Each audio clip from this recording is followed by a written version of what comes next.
OpenAI की team ने मुझे ChatGPT के एक लेटेस्ट नए फीचर का अर्ली एक्सेस दिया एंड वो इस वीडियो में मैं कवर करना चाहता हूँ। ये एक ऐसा फीचर है जो मुझे लगता है कॉलेज को बहुत इंपैक्टफुली चैलेंज कर सकता है। रिप्लेस नहीं करेगा लेकिन एक नई दिशा खोल देगा हम सबके लिए, not just students but anybody including people who are working and want to upskill और रीलर्न समथिंग न्यू। पहले कॉन्टेक्स्ट, भूमिका। हमें हमारे दिमाग में ये ठूस दिया गया कि यार पढ़ने का जरिया कॉलेज या स्कूल है। हम एक कक्षा में जाते हैं, वहां एक अध्यापक होते हैं, वो हमें एक टेक्स्ट बुक के जरिए कुछ सिखाते हैं एंड फिर उसके बाद हमें एक डिग्री मिल जाती है। उस डिग्री के जरिए हम एक जॉब में जाते हैं, पैसे कमाते हैं एंड फिर जॉब्स चेंज करते रहते हैं and this is how a career shapes up. इस पूरे सिस्टम की परफॉर्मेंस एक बहुत इंपॉर्टेंट अजम्पशन पे निर्भर है और वो अजम्पशन ये है कि कंपनीज डिग्रीज ढूंढ रही है कि मुझे चाहिए एक बीटेक, एक सीए, एक आर्किटेक्ट, एक लॉयर, एक डॉक्टर एंड उसके बीच में एक degree. And that used to be true क्योंकि डिग्रीज, कॉलेजेस वही जरिया था दिखाने का, बताने का कि यार इस इंसान ने पढ़ा हुआ है, क्योंकि और कोई पढ़ने का तरीका था ही नहीं या इतने सारे इतने अच्छे तरीके तो थे ही नहीं। अब दुनिया चेंज हो चुकी है। 2025 में अगर किसी कंपनी को किसी को हायर करना है तो वो डिग्रीज के पीछे नहीं भाग रही है, वो स्किल्स के पीछे भाग रही है। वो ये चाहते हैं कि डे 1 से वो इंसान वैल्यू क्रिएट करना शुरू करे। इसीलिए ये शॉकिंग स्टैटिस्टिक कि 43% of Indian graduates are unemployable. ये कॉर्पोरेट्स बोलती हैं, मैं नहीं बोल रहा हूं। कॉर्पोरेट्स ये बोलती हैं कि अगर हम 100 लोगों को देखते हैं तो 43 लोगों को हम अगर हायर कर भी लें, ऐसा लगता है उन्हें कुछ पता ही नहीं है। शुरुआत से उनको सब कुछ सिखाना पड़ेगा and part of it is because curriculum outdated है, part of it of course could be क्योंकि स्टूडेंट ही नहीं पढ़ना चाहते थे and part of it I truly believe is the outdated mechanism of learning in the first place. जहां एक teacher की वेट करेंगे, वो हमें कुछ सिखाएंगे, फिर हम कुछ सीखेंगे, फिर एक एग्जामिनेशन होगा और फिर उसके चलते हमें वो एक ठप्पा मिलेगा जो हमें उन कंपनीज के सामने बिठाएगा। I personally believe that the way of learning has changed completely. और इस प्रोडक्ट फीचर को देख के तो मुझे ऐसा लग रहा है कि it's a matter of time कि कॉलेजेस की शायद बुनियाद ही हिलने वाली है, उनका शायद वजूद ही हिल जाएगा, not because they haven't served a purpose but because the way of learning today is so much more powerful कि आपको किसी क्लासरूम जाने की जरूरत नहीं है, किसी प्रोफेसर की वेट करने की जरूरत नहीं है, किसी को कोई पैसे देने की भी जरूरत नहीं है। You have the best quality literature curriculum designed for you. ChatGPT बहुत पावरफुल एक टूल है लेकिन उसकी कुछ लिमिटेशंस है when it comes to learning. Let's say आप एक सीए हैं, आप डरे हुए हैं कि आपकी नौकरी एआई खाने वाला है, तो किसी ने आपको बोला है यार ब्रो एआई ना सीखना शुरू कर दे, तो आप ChatGPT के पास जाते हैं, बोलते हैं teach me everything I should know about AI, enter. तो ChatGPT कुछ शुरू करते हैं और बोलते हैं चलो let's break it down into something phase 1 foundations of AI. तो एआई का डेफिनेशन क्या है, उसके टाइप्स क्या हैं, बोले जा रहा है की सब फील्ड्स हो गए, टेबल भी बना दिया एक, machine learning, deep learning, NLP, computer vision, ये सब, व्हाई एआई मैटर्स, चलो वो भी आ गया। फिर phase 2 how does AI work, data fuel है, मशीन लर्निंग बेसिक्स है, न्यूरल नेटवर्क्स है। Phase 3 AI tools and use cases, तो वो भी चल रहा है, बहुत सारी चीजें, रियल वर्ल्ड एप्लीकेशंस भी आ गई। यू विल फील ये तो बहुत बढ़िया है, सब कुछ आ गया, but if you really ask an expert this is the worst way to learn, क्योंकि इसमें कोई स्ट्रक्चर, कोई कोहेरेंस नहीं है एंड सारी चीजें एक ही बार स्टूडेंट पे थमा दी गई। Phase 4 skills to learn, phase 5 ethics and future, bonus भी डाल दिया है कुछ कुछ, तो अलग ही लेवल का स्ट्रेस क्रिएट हो जाता है when you have so much and you feel paralysed कि शुरू भी कहां से करें। But did you notice this? Studying with ChatGPT get step by step help with new learning tools. Try it. और यही है प्रोडक्ट का अर्ली एक्सेस जो मुझे मिला। Let's try. And you will notice नीचे यहां एक स्टडी का ऑप्शन आ गया। इनफैक्ट अगर आप टूल पे जाएंगे, study and learn is the new product feature that I'm talking about at ChatGPT. Let's open a new window and try this. तो हम स्टडी एंड लर्न पे जाते हैं। सबसे पहले देखते हैं कि ये फंडामेंटली करता क्या है। 3 चीजें। Number 1, help with your homework.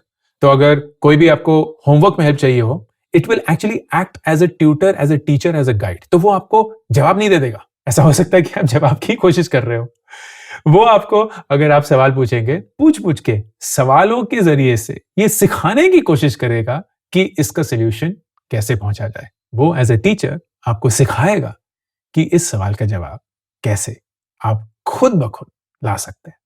Number 2, explain a topic to me which is similar to what we just saw कि मैं एक सीए हूं, मुझे एआई से बहुत डर लग रहा है, तो कौन कौन सी चीजें हैं जो मुझे सीखनी चाहिए। It will design a course for you and the best thing, उसमें वो गुफ्तगू करके, वन ऑन वन इंटरैक्शन करके, गिव एंड टेक करके, सवाल और जवाब के जरिए से आपके लेवल को समझने की कोशिश करेगा, आपको आगे बढ़ाता रहेगा एंड हर स्टेप पे ये जानने की कोशिश करेगा कि आपको समझ में आ रहा है कि नहीं, just like a teacher would.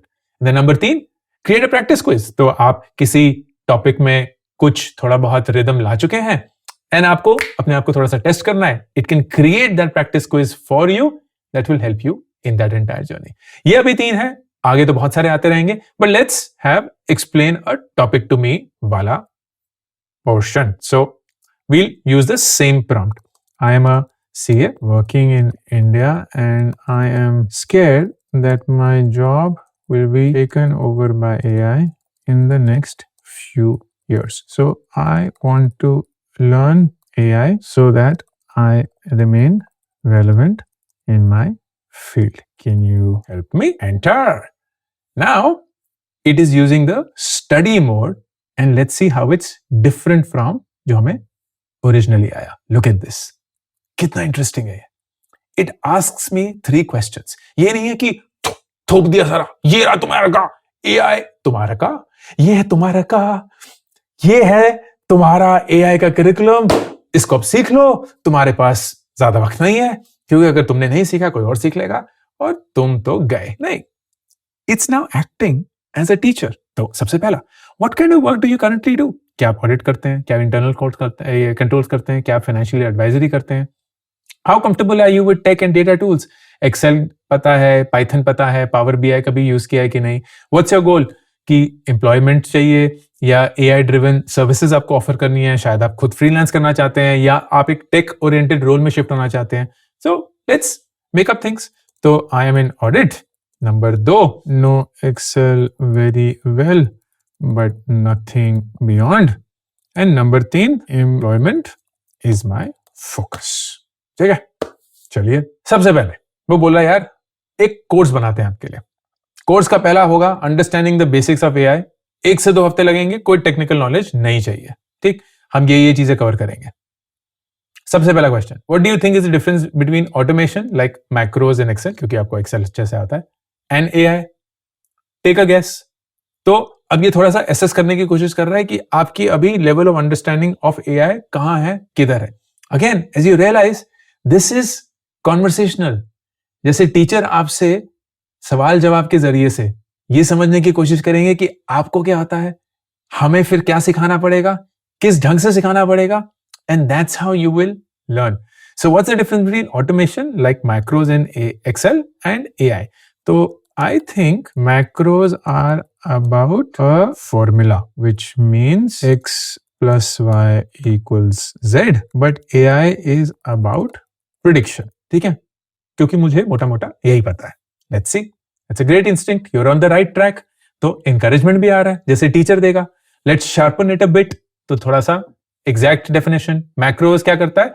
Gives the system exact instructions जी, कि अगर इनवॉइस अमाउंट 5 लाख से ऊपर है उसको फ्लैग कर दो कि 0, 1 जो भी वगैरह का, उसमें कोई लर्निंग नहीं है, बस रूल को फॉलो करो। एआई में ये होगा कि हम आपको पास्ट एग्जांपल दिखाएंगे, फ्लैग्ड इनवॉइसेस के, क्लीन इनवॉइसेस के, और उससे आप थोड़ा सा पैटर्न रिकॉग्नाइज करना शुरू करेंगे और इस तरीका का एक स्टेटमेंट मान पाएंगे कि यार ये इनवॉइस देख के, क्योंकि मैंने बहुत सारे और ऐसे इनवॉइसेस देखे हैं, मुझे लग रहा है ये 87% फ्रॉड है। So automation equals rules, AI equals pattern learning. तो फिर अब एक और सवाल आ गया, and this is how you will keep learning. So imagine now coming back to this 5-10 minute हर रोज, and within 1 to 2 weeks आपका basics of AI covered. Then you move on to the next thing, then you move on to the next thing. Let's use another one, again study and learn. इस बार हम practice quiz बनाएंगे, ठीक है? Like I am a student of science in class 11th studying for IIT JEE, क्योंकि ये तो हम सबका जन्मसिद्ध अधिकार है. I am really poor in physics while being strong in chemistry and maths. Can you help me with physics questions that are of IIT JEE level, but something that I can feel confident of doing? देखते हैं क्या बोलता है. मुझे कोई idea नहीं है, ये सारे मैं ऑन द फ्लाई बना रहा हूं. Let's make physics less scary and more doable step by step. Start with questions that are JEE level but conceptually clean. Work together one step at a time. तो जैसे एक ट्यूचर करेगा, ये नहीं है कि ट्यूचर नहीं टीचर, मैं ट्यूटर और टीचर बोलना चाहता था, ट्यूचर हो गया. जैसे कि एक टीचर करेगा कि एक एक कदम से आपको सिखाने की कोशिश. Build your confidence unit by unit. बहुत बढ़िया. तो सबसे पहले हम काइनेमैटिक्स से शुरू कर रहे हैं. तो ball is thrown vertically upward with the speed of 20. How long will it take to reach the highest point? Try the first part. Don't worry about the full solution. Just tell me. What do you know about the speed of the ball when it reaches the highest point? Speed of the ball goes to 0. ये मुझे याद है क्योंकि ऊपर जाके वो रुक जाता है और फिर वापस आता है. Exactly. At the highest point, vertical velocity becomes 0. तो ग्रेविटी ने उसको पूरा स्लो डाउन कर लिया है. अब ग्रेविटी उसको नीचे ले आने की कोशिश करेगा. तो first equation of motion is v equals u plus at. जिनको साइंस या फिजिक्स नहीं पता है, आप डरिए मत, ये एक फॉर्मूला है. तो can you plug in these values and tell me what t comes out to? Just do that one step at a time. मैं वो करूंगा धीरे धीरे. Can you see this? Can you see how amazing this is? Can you see how powerful this is? Let's try this for something that I don't know whether this will work or not. I am an Indian aged 40 working in a government job. My native language is Hindi and I am not very proficient in English. वैसे थोड़ा सा irony हो गया है क्योंकि मैं अच्छी अंग्रेजी में ही बोल रहा हूँ, बट ठीक है. Can you help me learn basic spoken English so that I can present well in front of my office teammates? चलो देखते हैं क्या करता है, क्योंकि लैंग्वेजेस आई डोंट नो अगर वो कितने अच्छे से पढ़ा पाएगा या सिखा पाएगा, क्योंकि ये टेक्स्ट बेस्ड है अभी. Can you understand simple English sentences when someone speaks slowly? Do you already speak a little English at work or are you just starting out? What kind of situation do you need English for in your work? बहुत बढ़िया सवाल है, तो करते हैं. सबसे पहले, can you understand? Yes I can understand well but hesitate to speak. Number 2, do you already speak a little English at work? Very little. Number 3, usually किसमें? Giving presentations. चलिए हम बताते हैं क्या करता है ये. Since you understand English but hesitate to speak and your main goal is giving presentations, here is how we will move forward. So सबसे पहले week 1 का goal, speak simple sentences without fear. Day 1 शुरू करते हैं. Let's learn these 5 useful English lines. Good morning everyone. तो शुभ प्रभात सभी को या गुड मॉर्निंग सभी को. Today I will be talking about, आज मैं बात करूंगा डैश के बारे में. Thank you for being here. यहां आने के लिए धन्यवाद. Let me begin by explaining. शुरुआत करता हूं समझाने से जो भी हम समझा रहे हैं. If you have any questions please ask me later. अगर कोई सवाल हो तो कृपया बाद में पूछें. तो ये हमारे 5 सेंटेंस हमने कर लिया. अब क्या बोलता है ये? Say each sentence out loud 3 times. Then try to use it in your own sentence. जैसे कि today I will be talking about, तो जोर से बोलिए और फिल इन द ब्लैंक्स जो भी है. Today I will be talking about, let's say, the business plan for next year. What topic might you talk about in a presentation? So, business planning for next year. देखते हैं फिर क्या होगा. तो today I'll be talking about business planning for next year. आज मैं अगले साल के लिए business planning के बारे में बात करूंगा. That is how you do it. Let me begin by explaining. तो कैसे आप इस सेंटेंस को पूरा करेंगे. So again, English in a wonderful way. Let's try and create a practice quiz. What subject? What level are you preparing? How long should the quiz be? And do you want multiple choice, short answers, numericals or a mix? तो सबसे पहले subject हम करते हैं digital marketing. Level of a Google AdWords और Meta marketing expert. Number 3, how long should the quiz be? 10 questions. And do you want multiple choice? Let's say multiple choice. देखते हैं. Okay. What is the main advantage of using SCAGs या single keyword ad groups and Google Ads? In Meta ad campaign, what objective should you choose if the goal is to drive app installs? What is the following targeting option is not available in Google search ad? तो ऐसे ही आपके सारे वो आ गए कि advantage plus कैसे है, Google ad quality अगर लो है तो कौन सी चीज उसको डायरेक्टली इंप्रूव नहीं करेगी. Would you like trying answering them or do you want me to give answers one by one as you go? तो जैसे भी आप करेंगे. तो ये आपका क्विज भी हो गया. ये फीचर जैसे कि मैंने बताया हर एक ChatGPT वर्जन पे अवेलेबल है. फ्री अकाउंट में भी है, प्रो अकाउंट में भी है. So you should try and use this. And most importantly अगर आप एक स्टूडेंट है या एक वर्किंग प्रोफेशनल है, आपके पास अब कोई एक्सक्यूज नहीं है. जो चीज आपको आज सीखनी है, आपको जिंदगी में आगे बढ़ाने के लिए, अपने जॉब में अच्छा करने के लिए, एक नई नौकरी पाने के लिए, whatever is the reason, you now have the world's best content, the world's best study structure, and the world's best tool to help you make that possible. फर्क अब एक्सेस का नहीं है, फर्क अब नीयत का है. क्योंकि अगर आप सीखना चाहते हैं तो सिखाने के लिए बहुत सारे लोग, the collective wisdom of this universe online is now available at your fingertips. I hope this was useful. ये अंकुर वारिकू का ऑफिशियल YouTube करियर्स चैनल और मैं हूं अंकुर वारिकू, signing off.